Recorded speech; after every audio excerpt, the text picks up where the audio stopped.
Right, a beautiful welcome. You're welcome to Women's Corner. My name is Rose Blossom, and of course, you know what we do here. We empowerment, talk about women, and once in a while, we talk about relationship, marriage, and we'll try to bring in the men and the children because we need them in our lives. It's very important. I'm not going to be doing this alone as usual. The new normal is I have a co-presenter, a co-host with me. Of course, she's sitting way down. Good morning to you, Covenant. Good morning, Rose Blossom. How are you doing today? I'm doing good. How are you doing too? Well, I'm No, you don't need to answer that question. We see it already. Okay. We'll see it. Oh my God! Welcome to the show. Like Rose Blossom said, you are welcome to Women's Corner, and today we're going to be, doing relationship things. Or we're talking about Gen Zs, right? Yeah. I can't wait to dive into the conversation. Yes, we're going to dive into the conversation. Usually we go for a tip before we go for the guest, but this time around, let's change the normal just a little bit. Sometimes it's good to switch, make a change. Yeah. And of course, because she has some limited time with us, so we just have to take her very quickly before she gets engaged with all the things. With us is Success Olaleye Asuyo. She's a program director for Food and Genz Initiative. She's also a teenager developer. She's an administrator, a pharmaceutical quantity personnel, a coach, a youth empowerment advocate, and Audi. My gosh. Hi, Success. My gosh. Hello, Success. Good morning. Thank you so much for joining.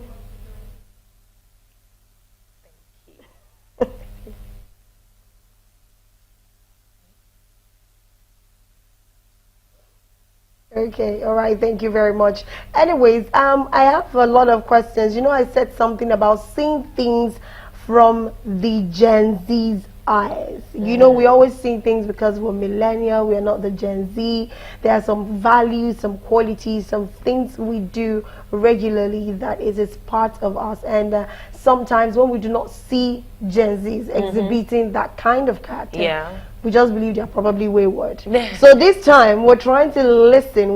Because you work a lot with them. So we're trying to listen. We want to see things from their own perspective. We want to really understand how their mind works. What exactly is that thing they're thinking, and what is the normal for them. So I'm just going to start with you first. When it comes to relationship, how do you think Gen Z actually see relationship? Do they think about love, or do they just think about transaction? Did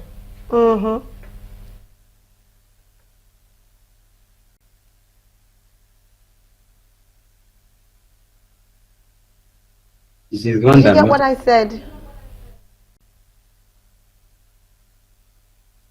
Okay, I think there's an audio problem, so we're going to quickly fix that audio problem. While we are still waiting for that response, Gen Z, what do you like? Love or transaction? No. Oh my God. If you want me to show you love, there are some things that have to be in place.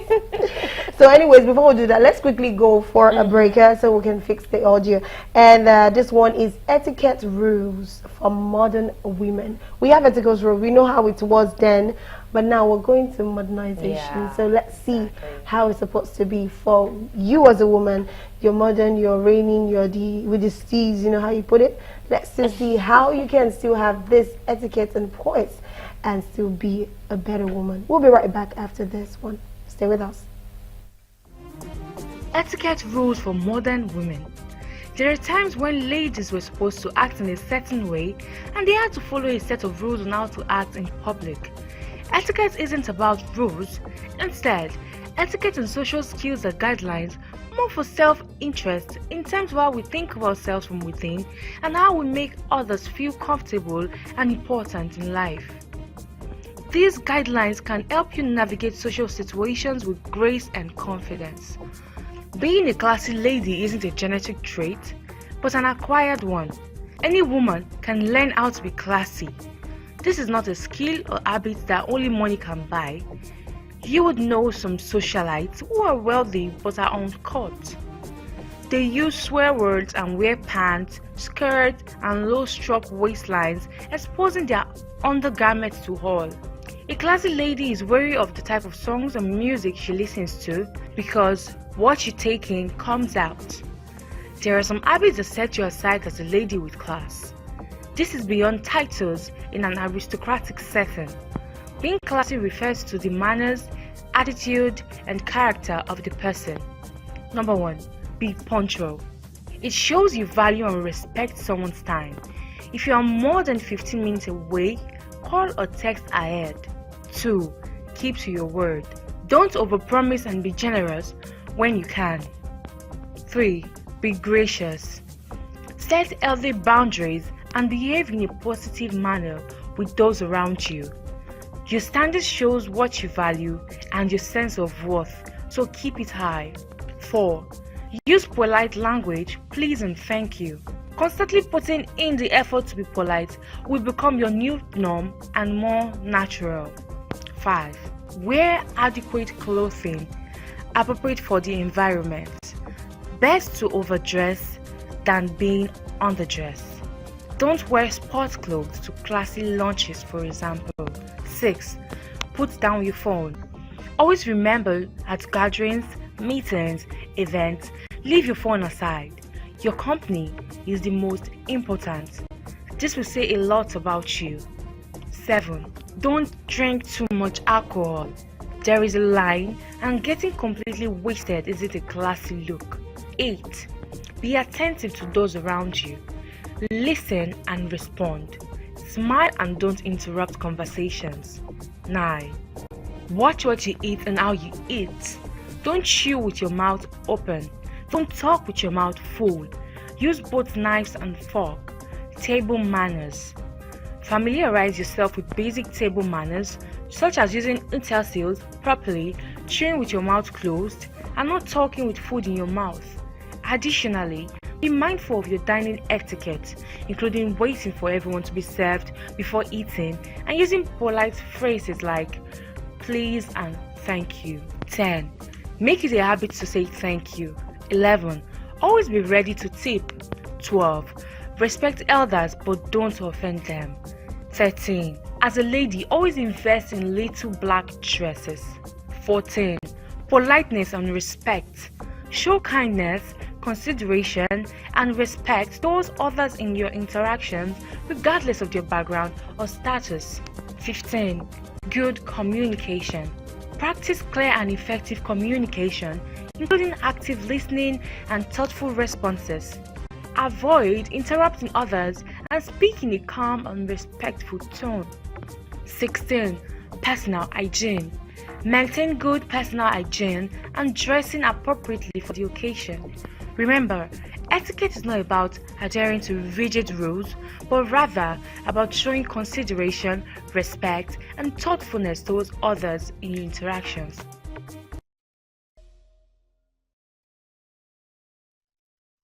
Welcome back. Yes, can we have Success Olaleye Asuyo on the screen now?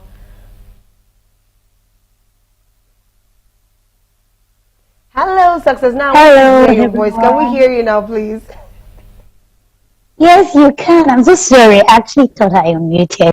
Hello, everyone. Hello, viewers. Thank you so much, my wonderful hosts, for having me. I mean, I think this is about the third or fourth time coming here again, and it's always a pleasure to be on the show. Thank you so much for having me.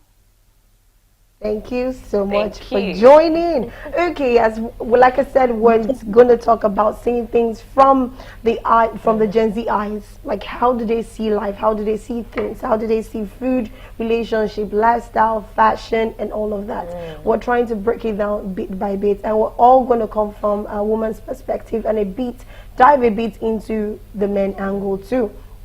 So my first question is, let's talk about relationship, yeah, and because most of the times you see the millennia always having problems with the way Gen Z handles their relationship, how they make it be or what it becomes. Some of them are just, I don't know, it's more like millennials, you always hear them saying they are not deep thinkers, they're not thinking, they just live as it comes, you know, whatever comes, I just want to take it. And when they are tired, you can't give them advice or stress them to take it, manage. They leave. They move on. They don't have time. You understand? So I want to try, because you've worked a lot with these teenagers, the Gen Z. So I want to share from your understanding and working with them, speaking with them. How exactly do they see relationship? Do they see it as, okay, I love this person, this is what love entails? Or they just see it as a transaction. You do well for me, I do well for you, but you have to just do more as a lady. So please go ahead. Okay, so this is a very interesting topic, and one I think I like because it has to do with teenagers and youngsters, which, like you said, I actually work with. So one thing we must understand at the basic is that generations actually have different things that characterizes them. You would see when you look at the baby boomers and you look at the Gen Z, you look at the millennials, you look at even these ones that are just coming up. What do they call them? I think Gen Alpha or something like that. You would see that there are the way we do things from one generation to another. It's not actually the same, and the advancement in technology, the advancement in information, the advancement, in the way we relate to things are actually one of the causative factors as to why this generation have different characteristics and different disposition, to things. To relationship, to life as a whole. And it's quite interesting because most of the time we tend to misunderstand this generation, and we tend to see them as like you said, when they're tired, we move. I can't come and go and kill myself, I can't come and go and die, and all of that. They're just one generation that, understands that this is my strength, and this is the point where I get to dispense it. I know sometimes they can be a little bit exuberant and all of that, and we tend to only see that side of Gen Z. But maybe a closer and a deeper look into them we would see that at the core of the art of a Gen Z is a desire to first to belong. So when we think they see relationship as transactional, I do not believe that. Of course, for every rule, there's always an exception. But on the general note, I think it's first a yearning for identity, a yearning for validation, a yearning for being seen, being recognized. I think validation is just the word that actually, stands at the basis of it all.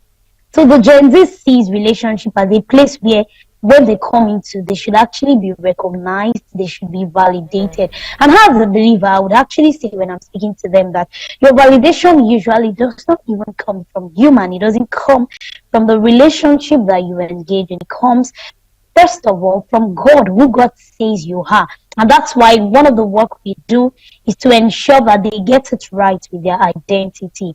But again, it all starts from the place of a yearning for validation, a yearning for being heard. Most parents do not actually give their children rather that listening ear, and that's why you see them begin to seek for that validation, for that listening, from other external parties who are actually not their parents or mentors or teachers. They seek it from friends, boyfriends, and what have you. And most times, if they get into the wrong relationship, the female teenagers or female young persons are always at the losing end, and that's why we just keep, helping them to understand where their identity truly stems from, and that's basically. Thank you.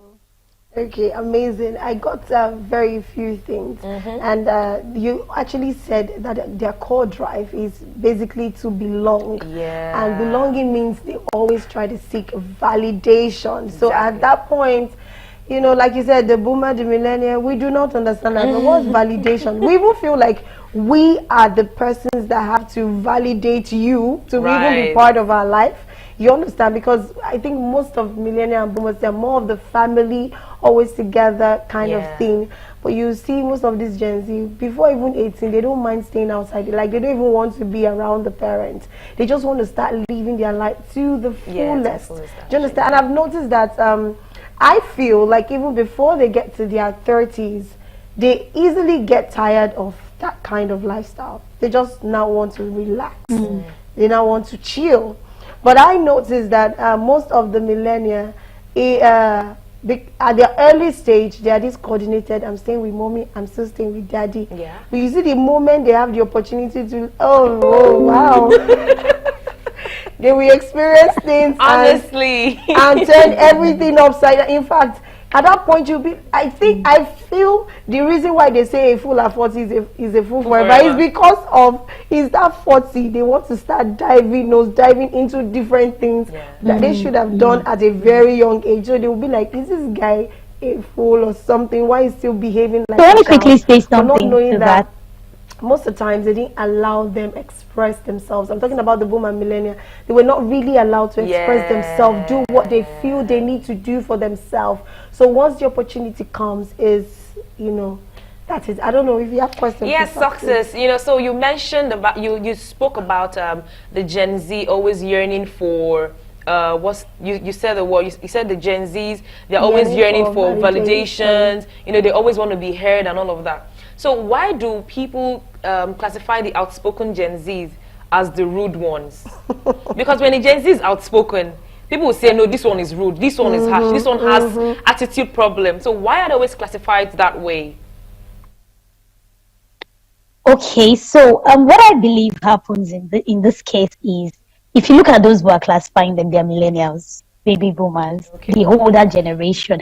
So there's this, I think it was on Instagram the other day, I was reading something, and somebody was, okay, I think it was a reel or something, I can't remember exactly what it was, and somebody was saying something like, we have been cultured, we have been molded in a way to, just say yes, just say no, just say not no, just say yes to everything.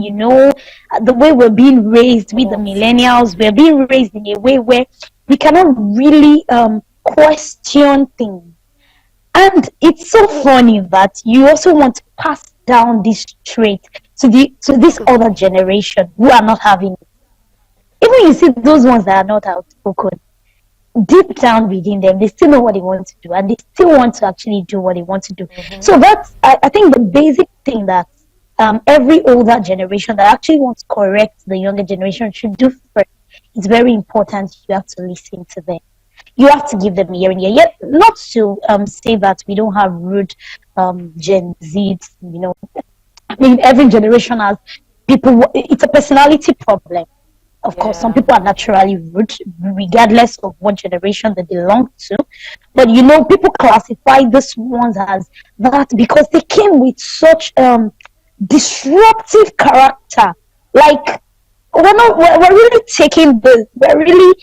disrupting the normal. We are challenging the status quo.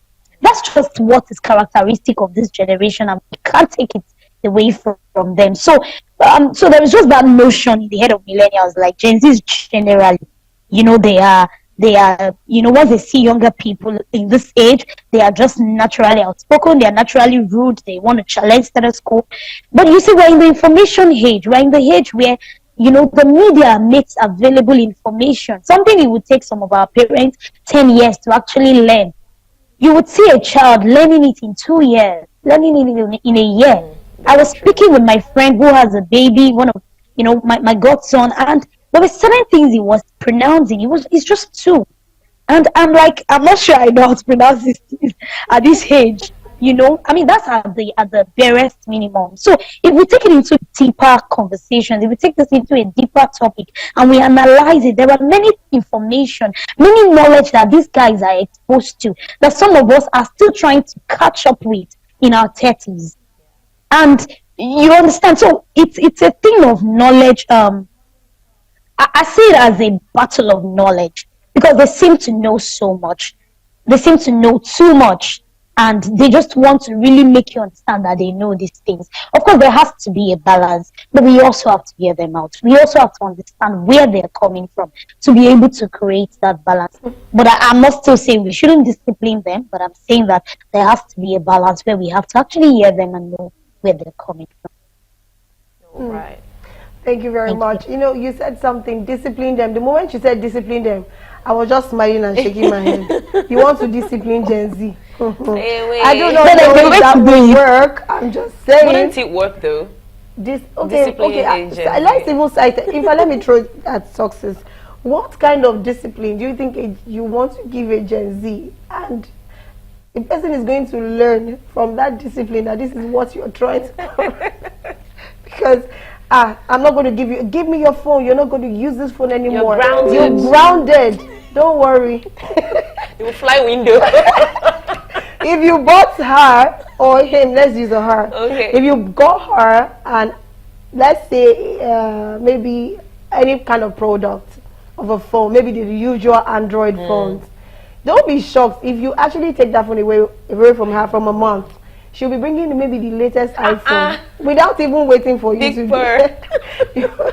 I don't know. They will tell you they can even do it without even you engaging them or helping them out. So I just want to ask, what kind of discipline do you actually think sinks into their being, their soul, and makes a change or allows them think about it and wanting to actually grow from it and make a change?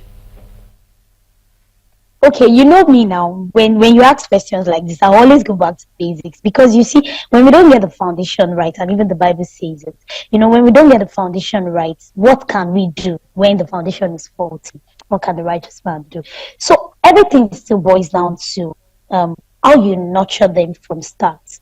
And I know that most of the time, although we have fathers who are beginning to, take that, responsibility of being present and being available and all that. But let's be realistic. More often than not, the women are saddled the most with the responsibility of this area of nurturing the child. And that's why I'm going to speak from this angle, because this is a women's show and I know majority of our audience are women, and you're just asking, how do I really discipline my child or something? Or maybe your child is not even yet a teenager, and I think that's like very important. It's very important that you listen to this part. When you begin to create structures and systems for these young ones, right from while they are children, and you do not wait till they are teenagers, because so many people would say, she's a child, leave her, leave him. It doesn't work that way. You must, even if your child is 2, your child should know this are boundaries. And when I say discipline them, I don't necessarily mean beat them. Of course, I'm very realistic. There are actually times where you have to not spare the rod so that you can help the child. So there may be cases where you need to introduce some very light spankings. I know some people would not agree with me, but honestly, you have to. And when I say discipline them, I'm not saying that ground them all the time, but you have to let them know that there are consequences to every action. You have to create structures and systems. Back to what I was saying, from while they are growing, even before they become a teenager. You have to let them know that this is how we do things in this house, and if you don't do it this way, this is the consequence. For example, screen time ends at 6 p.m. When it goes beyond 6 p.m., the next day, you won't, if you are supposed to get 5 hours of screen time, you will get 3 hours of screen time. That child will not want to, watch TV for just 3 hours the next day. So once it's 6 p.m., the child puts off the TV, for example. So when we're not talking about the older teenagers, and this is why I say you must listen to them, because the truth is I've worked with so many teenagers, and I can say that there are different approach for different child.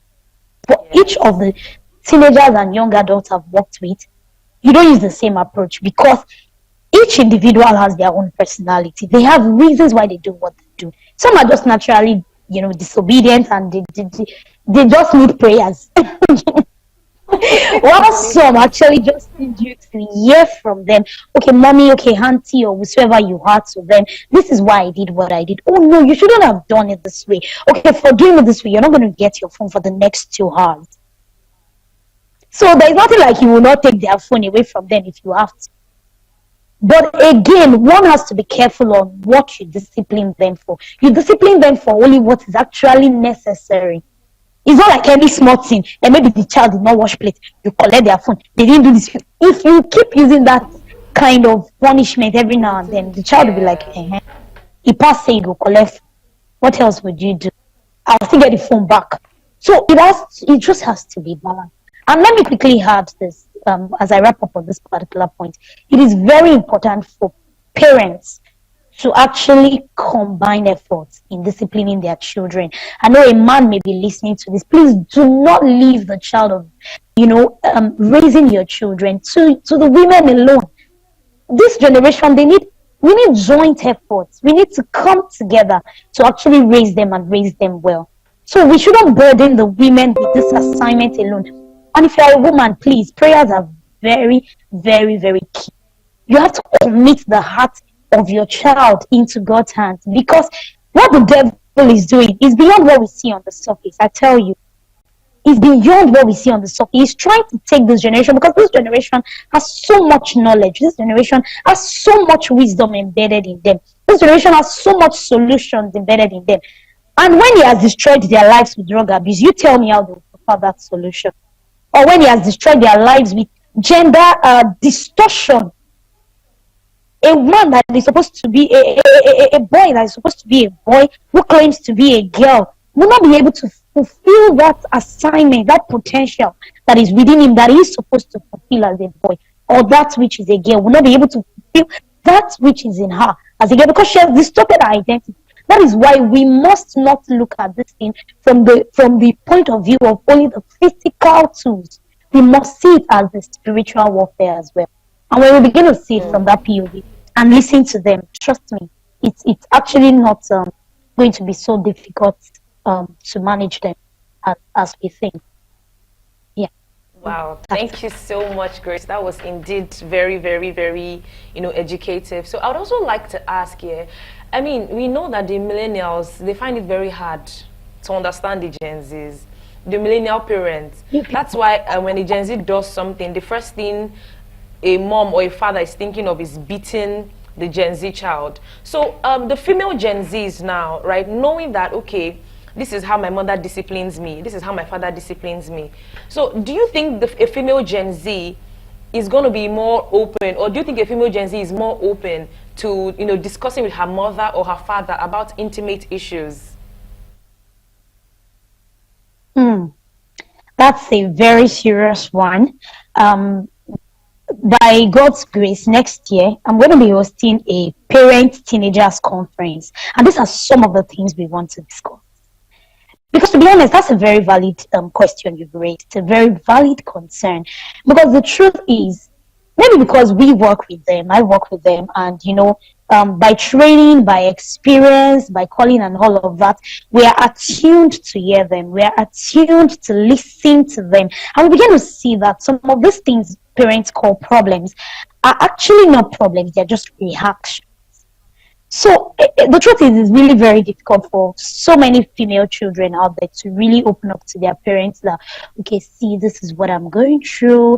There is a boy who's asking me for text, for example, because the average Nigerian millennial mother, because you're already following bad people, all of that reaction sometimes is even enough to shut the child up. But we must, and that's why I appreciate what you're doing on this show, because it's a very educative one. And if there's any parent, any mother listening out there, I think with all we've discussed today, she should be able to do better. I know your natural reaction when your child tells you something is to scream, is to shout, or is to shine your eye. It doesn't always work out. So you really want to calm down and listen and just tell yourself, okay, let me first of all understand where this person is coming from. Let me understand you ask questions. Okay, so this boy, why do you think you like him? Why do you think he's interested in you as well? Okay, what do you think is the right thing for you to do? If you're a believer, you have to begin to show them in the Bible why you shouldn't do certain things. But the truth is, it's really very difficult for many young people, because I've dealt with the younger generation, this Gen Z we're talking about, and I've asked, does your mother know about this? No, I cannot tell my mommy. My mommy will beat me. My daddy will beat me. My kinikon, so we really have to understand that beating is not the holy way to get your child to do what you want them to do. You want your child to do what they have to do, not because you want them to do it, but because it is the right thing to do. So we need to begin to teach our children in the way that they can make the right decisions for themselves, even when we're not there, or when they're not even thinking of what we would do to them. And that's why everything is not about beating. As much as I've said, sometimes you have to spank, there has to be a balance. There has to be a balance. Okay, all right, thank you for that response. Let's just ask the last question so we can let you go so you can do other things as you have earlier told me that you can stay through the whole program. So let's go to fashion because we know, I know, and you know that when it comes to Gen Z fashion sense, their taste, I cannot seem to understand how they do it with so much ease, with so much audacity. joy. And when you come to tell them, they have a response for you. It's better you just respect yourself or find a way to be close to the person that you can be advised. Like my father will always say, you do not instruct who does not respect you. You do not instruct who you don't even have a relationship or a friendship with. You can just never instruct anyone just because you feel like you're not comfortable with it. You have your life, the person has his or her life to, to live. So I want to understand, because we said we want to see things from their own perspective, from the way they see things. So can you try help us understand why why they dress the way they dress? I'm trying to use the words very rightly. Why they dress the way they dress without even being stressed or being moved. They don't care. They feel like there's nothing private. I don't know. That's the only best way I can put it. Why do they do that? Okay, so I think I have 2 or at most 3 answers to that. The first would shock you. I mean, I'm not being spiritual, but it's the truth because the spiritual controls the physical. So the first is, you see, nudity, I'll call it that, is actually a weapon. It's a weapon that the enemy has amassed at a time like this to destroy the world. Yes, and sad as it may seem, even the older generations are beginning to embrace this. So it's not just a thing of Gen Z. In all honesty, if you see a child, a teenager, a young person, a Gen Z, dressing very, very, in a way that's provocative, in a way that's sexually provocative, or exposing their body or something, it still boils down to a place of them not understanding who they are. Because as a queen, I tell my teenagers and my young adults, that I speak to from time to time. For example, a woman, particularly as a queen, there's a way a queen dresses. You will never see a queen reveal her cleavage. You will never see a queen, expose the most precious part of her body. What makes her unique as a woman on the outside? So really, I think it's just a distortion of identity, of knowing, of them not knowing who they are. And a misplacement of priorities, them feeling that if I dress this way, I would be more accepted, so that cannot be overruled. It cannot be swept under the carpet. The fact that there is a lot of work that the enemy is using fashion to do, and that's why we must have people who are rising on the right side, who are standing and saying that fashion, we can actually be very beautifully dressed and yet not expose our bodies, and yet not dress crazy, and not dress in a way that we cannot stand in the midst of noble men, Yes, we can actually do fashion right. Another thing, if they're not exposing their body, but they are dressing in a way that you don't understand, is because there is a characteristic that is primarily, what's the word? I can't find the word now. That is primarily for the Gen Z. And that's the fact that they are very expressive people. And they are expressive in every sense of the word. They're expressive in terms of the way they speak. They're expressive in terms of the way they talk. They're expressive in terms of the way they write. And of course, They are expressive in terms of the way they dress.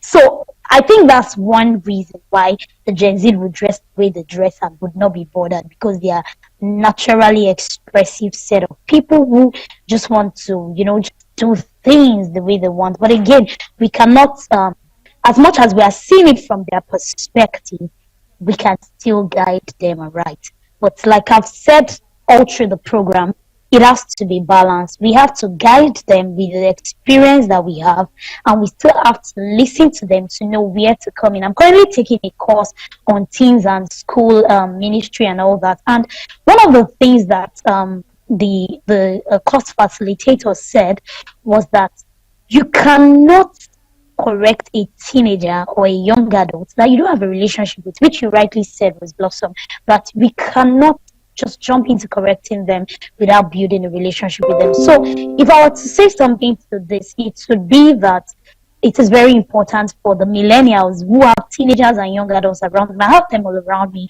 my interns at work, my ITs, my coppers, they're all Gen Zs, and I don't just go ahead and because I'm working with teenagers and just start correcting them, I have to build that relationship first, make them comfortable with speaking to me, speaking to me like a friend. And thankfully, I have a very portable stature, which makes it easy for me to even feel like, yes, I'm one of them. So we have to really build a relationship with them to be able to understand them better. But again, they are just some set of expressive people, and we can't take that away from them. We can't. Yeah, so we can't take it away. All right, thank you very much. There's one key word I get from everything we have said is the fact that aside from the validation you talked of, is they are very expressive. And even though to us it might look like they are not expressing it well, that's for them, that's the best way they could express it. Like you said, you can express it in your words, their fashion sense, and all of that things. In fact, somehow I even feel like they are the one making us realize that there are some things that we are doing that are actually wrong, even though we see it as a as a normal thing. It's actually wrong. You do not accept such. In fact, they are speaking out for us, people like us, that when your parents give you the eyes, you have known well not to even touch that food. But you tell them that, they will tell you why won't I? In fact, let's not even go there. Anyways, we can't ask for the questions. I have to let you go. Success. It's so. I would say it's painful because I know we have a lot of questions actually. So I'm definitely going to bring you back where we'll still continue this same topic because it's very, very, very important. If we have to live with one another and be able to live in peace, don't try to change anybody. You can just advise. You understand? I think it's very important that we try to see things from everybody's perspective and not just ours. It means that we are not selfish. We're trying to accommodate everyone. So we'd like to appreciate you from all of us at Galaxy TV right here in the studio. And of course, Michael, we really appreciate you so much. Thank you for joining the program. Thank you so much, Grace, for joining. Thank you. Thank you so much, both of you. Thank you. I mean, it's been amazing speaking with you. I mean, this is one topic I really enjoy speaking to, and it's been a very nice moment with you both. Thank you so much for having me. To have a beautiful, beautiful, beautiful day. Bye. Okay, so yes, that is Success Olale Yasuyo. She's the program director for Food and Jeans Initiative, a teenager developer, personnel coach, a youth empowerment advocate, and our D. With all she has said, are you not seeing things from the Gen Z eyes a little bit? Or I am a Gen Z, so I can. So I need to start watching you from your own eyes. Oh, that's amazing. Then, if you're a Gen Z, then I think let's just say maybe you mixed more with the millennials because it's not. The aura, the vibe is not coming as a Gen Z. So yes, I think a blend of millennial and a Gen Z is more like you're looking at wisdom in a human being. I think that's the best thing. But let's just quickly, because we can't take any more tip, let me just quickly, run through some of the things she said for people who did not really catch up on it. And this is very important because, like I said, we need to see things from the eyes of a Gen Z. And I'm still going to ask Covenant some questions since she's Gen Z. Let's see her response. If she's going to ask me, Blossom, what's wrong with your eyes? Okay, so the first thing she said is very exposed. So it's something we need to understand. They're exposed. In as much as we millennials, we think we know everything. Let's be honest, they are more inquisitive than we are. So they try to dabble into a lot of things and get the real answer and fact. They like to work with fact. But they might not actually do those factual things. They do what they want to do because they want to express themselves. But they know the truth. They know the right information. But they choose what they want to do. You can't even enforce them, especially when they are, you know, maybe above their teenage age. Also, you can't battle knowledge with them. I think the best thing is we also have to try to improve on our knowledge. Like I was talking with someone and the person says, if you meet a Gen Z who is like between her 20 to 23 and you meet a millennial person who is in the, maybe her 35 to 45 thereabout, that when it comes to sex education, that Gen Z lady of 21 to 20 we teach educated. She's more educated. We teach you how to do, not just even the sex education, a whole lot of things. We'll teach you on how better you can even do, and I don't even know where they get this idea from. You know, sorry to interrupt. You know, in our generation, in this Gen Z generation, we have everything. Technology-wise, so you know the millennials didn't really have all these things, so they were not really exposed to it, except they experienced it, or you know they heard it from one of their friends. But it's right in our front; we can see everything and all of that. So I think that's why when you're trying to hide something, they can even see what you're hiding before you even start hiding. What is it? Calm down. Anyways, well, like she has said, you can see that she didn't even wait for me to ask a question. She's already giving me more exposure on what we do not know, which is very fine, very welcome. And also, you can actually discipline them and stop saying they are children because is it stop saying they are children. They know what they are doing. You understand? You can only advise them. You can just instruct them because the way their mind is wired is different from the way ours is. And also, they are dressing. You have to understand who they are. And sometimes, like she said, Gen Z, they dress because they are trying to understand who they are. So if they do understand who they are, there are some things they probably will not be doing or will not be, you know, dressing like. Because, okay, let's take, for example, can you wear a netted dress because you're going to maybe a club or something? A netted dress without an underwear? Yeah. No, I can't. So that's it. Maybe someone's still trying to find herself, what's my balance? What do I need? And like she said they don't think in the area of, I need to dress modest because I'm going to stand before kings and queens, before noblemen. They don't think like that. They even want to stay among their peers. It's what suits their body that they want to wear. Yeah, they are not ready to for your king and queen. Stay where you are. Let's do my own thing. So we have to understand that. Then also she thought about distortion of identity, which is still part of that. Then acceptance. We have to try to accept them, even though it's not okay with us like that. We just have to try to accept them. But before we go, do you have something you want to tell us too again that maybe she missed out? I know we're still coming back to talk about this some other time, but anything you want to say? Oh, well, she already said it, but I just like to lay emphasis. You cannot correct who you don't have a relationship with, because I've experienced these things. People, my friends will come around to me, the Lagos girl, can you imagine this man, this woman, how dare she correct me? He doesn't even know, he doesn't even know anything about me, but he's coming to come and drop his opinion. Who asked his opinion? All this kind of thing. I mean, so I see all of these things happen, and I'm like, actually, it is not bad for a millennial to correct a Gen Z, but what relationship do you have? Do you even fit? Well, I mean, with this person. So I just wanted to lay emphasis on that. Okay, I think that's very true, because I already said it and she said that. So it's very on point. So anyways, we've come to the end of the program. We can't take any more tips, but of course tomorrow is going to be Thank It Is Friday. It's always exciting because we bring you events, we bring you the juicy gist also, and we try to make it more lively than the very usual because it's Friday.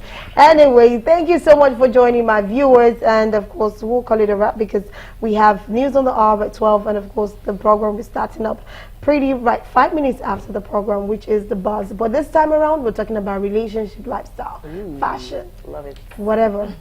It's amazing. It's going to be amazing, trust me. And I'm going to be doing it with my co-host. Please sign out. Let's go. All right, please. Thank you so much for watching. Always remember to keep living, to keep loving, and to keep learning. Keep learning. Oh my God, no knowledge is a waste. Yeah, till we come your way again. Yes, we have the buzz coming up very, very soon, and you're going to love the topic. I love relationship topics. I don't know why, but it's going to be fun and amazing. You should be there. Okay. All right, and that's a wrap. We'll see you pretty soon. Do have a beautiful day for yourself. Bye for now. Ciao, ciao. Bye.